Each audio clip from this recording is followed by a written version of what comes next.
Los miembros del Sindicato Unificado de la Policía le plantearon esta mañana a Ana Belén Vázquez, Celso Delgado y Miguel Ángel Viso, diputados ourensanos del Partido Popular en el Congreso, las necesidades que tienen en Ourense. Entre ellas se encuentra un mayor número de efectivos, puesto que algún día, como sucedió desde ayer a las 11 de la noche hasta hoy a las 11 de la mañana, ningún agente pudo patrullar en la calle. Como son a falta de personal nesta comisaría, como son pois a falta de personal no resto de comisarías de Galicia, outros temas que temos tamén pendientes pois no resto da comunidade, tamén a falta de medios que bueno, estamos un pouco baixo mínimos en algúns aspectos que ahora analizaremos, e tamén falaremos pois da xornada laboral. Otra de las solicitudes son 2 furgones especializados para el grupo de respuesta de reciente creación y que por ahora está realizando sus labores con los coches de patrulla normales. Nos podemos decir que, bueno, neste caso, sobre todo a través de Ana, pois fixemos varias reunións con ela, pois colleu o testigo, darnos as reivindicacións, trasladounas e fixoas efectivas. E gracias a un pouco a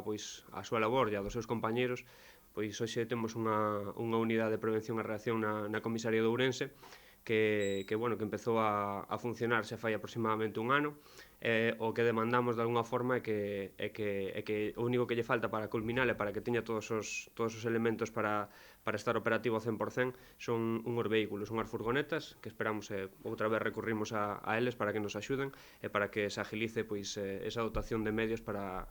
que poidan estar plenamente operativos e desempeñar as súas funcións. La diputada popular Ana Belén Vázquez también destacó esta mañana que han pedido al ministro del Interior que se pongan los máximos medios posibles para resolver los casos pendientes en Ourense. Por outra parte, tamén sinalar que algúns dos casos pendientes por pechar que hai en Ourense, que están en investigación, algún caso que a todos se nos ven á cabeza, pois tamén nos interesamos, fai pouco, no Congreso, co ministro e co director xeral da Policía, en que poñan todos os medios que se fagan necesarios, que non é por problema de medios, para poder cerrar eses casos que, sin lugar a duda, nos preocupan e que nos queremos que teñan unha rápida e boa resolución, obviamente.